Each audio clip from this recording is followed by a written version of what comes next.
Good morning mga kababayan. Kumusta po tayong lahat? Good evening Pilipinas, good morning, good afternoon. Basta yun na yun. Masaya ako today. Kasi may upload na ang ating Inday Krishna sa kanyang YouTube channel, no? Tara na guys. Sabay-sabay nating panuorin ang kanyang video at sabay-sabay nating imaraton para tumaas ang views ng ating Inday Krishna, no?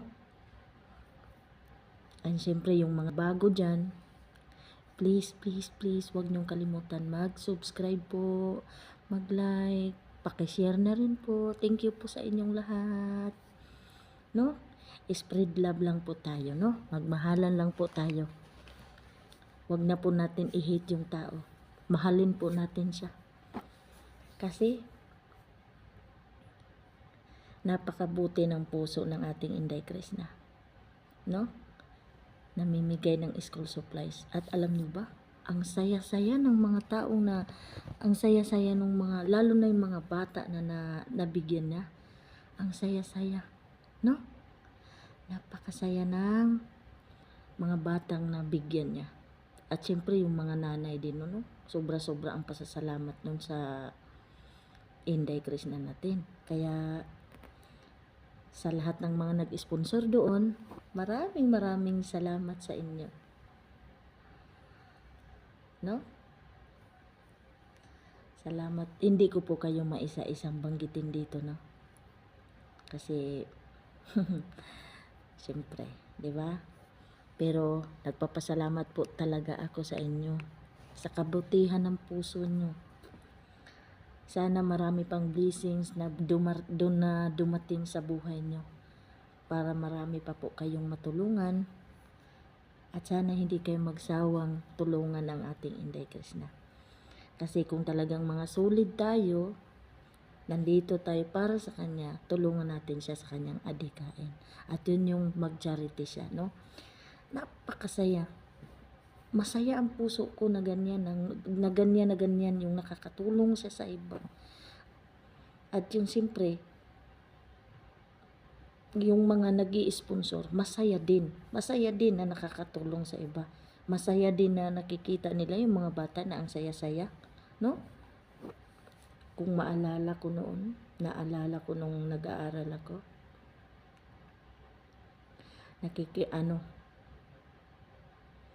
nakikihiram ako sa mga kaklase ko ng mga gamit ko. Minsan ang lapis napakaiksi na. Kunti na lang hindi ko na mahawakan, pinagtitiisan ko pa kasi hiniram ko lang. Ganun kahirap ang buhay ko noon, walang-wala din ako. Ranas ko yung plastic yung lagayan ng mga notebook. Tapos noon kasi siyempre probinsya, buong araw ka mag-aaral tapos ang layo-layo ng lalakarin mo, tatlong oras, 4 na oras lalakarin mo. Ilang ilog yung tatawirin mo para makarating ka. Napakahirap ng naranasan ko noon. Tapos pag akala namin makakauwi kami, hindi kami makakauwi, makikitulog kami sa mga kaklase namin. Kasi bakit? Baha yung ilog, hindi kami makakatawid, no? So ganun kahirap ang buhay namin. Or minsan naman hindi nga baha, ulan naman. Pag-uwi namin sa bahay, kawawa tuloy yung aming nanay kasi bakit? Magtutuyo siya sa aming mga libro, notebook, basang-basa. Diyos ko, ganun kahirap ang buhay namin noong unang nag-aaral kami. Kaya sa sobrang hirap talaga. Kaya ito, naging katulong tayo dito kasi wala tayong natapos. No? Alam mo ba na mabuti na lang talaga ngayon na may mga katulad ni Sir Paul, katulad ni Inday Krishna na kahit paano nakakatulong sa mga batang walang-wala. Noon talaga hindi ko ramdam yung mga ganyan. Wala man lang Yung magbibigay siya ng lapis, kahit isang pirasong lapis lang, di ko man lang naranasan yun, nag-aaral ako. Diyos ko, nakakaiyak ang buhay. Diyos ko, talaga, napakahirap ang buhay. No? Tapos papasok ka na wala kang baon, walang pera, wala kang pababaunan ka lang ng kanin. Yung kanin pa meron pang tinadtad doon na saging or istaring. Yung pagsamahin pagluto, kanin tsaka yung istaring or kanin tsaka yung saging or yung kamuti, tadtarin yung nananay namin ng maliliit, tas pagsamahin sa pagsaing, tas walang ulam, tapos babalutin lang yung sa dahon ng saging, which is good, yung dahon saging mabango, pero alam nyo nakakalungkot talaga yun kasi siyempre ang hirap kayo mag-aral, no? Napaka-stress, sakit sa ulo, sakit sa buong katawan mo, no? Alam mo, utak mo, alam mo yun, yung pakiramdam ko minsan, kaya sabi ko na nahihirapan ako. Pag ang nag-aaral pala ay gutom, mahirap ka hindi ka madali makakatch up doon sa mga leksyon, sa mga sinasabi ng teacher mo. Ganun kahirap ang buhay. Diyos ko, kung naalala ko, kaya si Inday Chris na mahal ko to kasi gusto ko na magiging ganito siya, yung nakakatulong siya sa iba. Bagaman ako hindi ko magagawa yun sa ngayon kasi nandito ako sa ibang bansa. Pero sa pamamagitan ng mag-sponsor ako, yun na lang ang maitutulong ko para sa mga kababayan natin na mga walang-wala, no? Pasensya na kayo, naiiyak ako.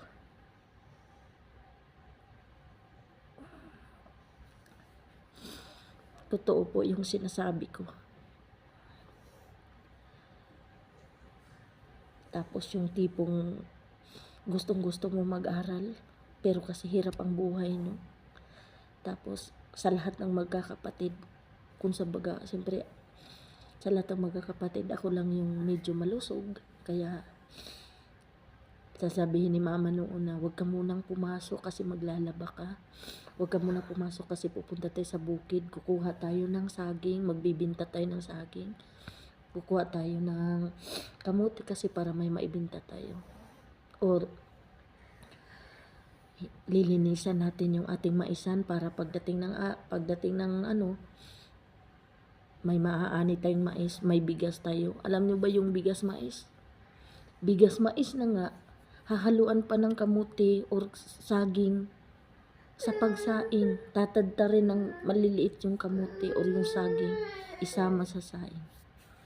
Kaya, Diyos ko, kaya pasensya na kayo. Emotional ako today. Ewan ko. Basta ang saya-saya ng puso ko lang na ganito yung nakikita ko, no? Noon na walang-wala ako. Walang-wala kami ng pamilya ko kahit papano na nandito ako sa ibang bansa. Naibibigay ko na yung pangangailangan nila. At syempre nakakatulong na din ako sa iba kahit kunting halaga. Hindi ako nanunumbat. Hindi ko sinusumbat yung ganito, no? Kasi alam nyo, ang pagtulong galing sa puso, hindi sinusumbat. Binabanggit ko, oo. No? So, kung binabanggit ko man dito, wala na kayong pakialam, no? Huwag nyo akong pakikialaman. Kasi buhay ko to. At palagi kong sinasabi na platform ko to. So, huwag kayong mangialam. No? Huwag kayong mangialam sa platform ko kung anong gusto kong gawin. No? So, thanks God talaga. Ngayon, sobra akong nagpapasalamat sa Diyos kasi talagang kahit paano dininig niya yung panalangin ko na makarating ako dito. Kahit napakahirap. Sa ngayon, alam nyo ba, mahirap na naman matulog dito kasi parang bumabalik na naman yung gulo. No? Parang bumabalik na naman yung gulo. May sumasabog na naman kung kailan pati patulog ka na. 4 o'clock ng madaling araw na. Madaling araw na dito. Kung kailan 4 o'clock, no? Tsaka may sumasabog. Ang lakas-lakas. Diyos ko. Parang may gera na namang nangyayari. Diyos ko po. wag naman sana, no? Pero kung kaloob na ni Lord na talagang kunin na ako, kung may mangyari man dito, no? Kunin na ako, okay na ako. Masaya na ako kasi ilang taon na ba ako dito? 3 taon na mahigit. So kahit papaano ang magulang ko ngayon, okay na ang buhay nila. Mga kapatid ko, okay na sila. Natulungan ko na sila lahat. No? Nailagay ko na sila sa maayos. May mga maayos na silang tirahan. Kahit sa kunting tulong ko, naging maayos ang mga buhay nila. No? So, wish ko lang sana na si Inday Krishna ay magtagumpay talaga sa buhay. No? Magkaroon din siya ng sariling bahay. Sa pamamagitan ng pagtulong natin sa kanya, yung pagmaraton, hindi tayo na sana wag tayong magsawang i-maraton yung mga video niya, no? Para matulungan natin siya. May iangat natin siya sa hirap ng buhay. May iahon natin siya, no? Sa pamamagitan ng pag-share, pag-like, pag-comment ng maganda, no? Natutulungan na natin siya. So, dahil sa panunood mo, may ambag ka sa buhay niya. Maraming salamat sa iyo, no? So, dito na lang natin tatapusin yung ating video, guys, no? Pasensya na, hindi ko mapigilan yung ano ko. Naiyak talaga ako, guys. Pasensya na. So, napaka-OA ko, no? Pero totoo itong nararamdaman ko. Emotional ako today. Iwan ko. Kulang siguro ko sa tulog. So, yun lang. Yun lang, guys, no? Thank you sa mga suportan nyo, no? Thank you sa suportan nyo sa akin. At syempre kay Inday Krishna, please tulungan natin siyang umangat, no? Muli, sa ang panig man kayo ng mundo, magandang umaga, magandang hali, magandang gabi, no? Sa ating lahat. God bless us all. Bye-bye.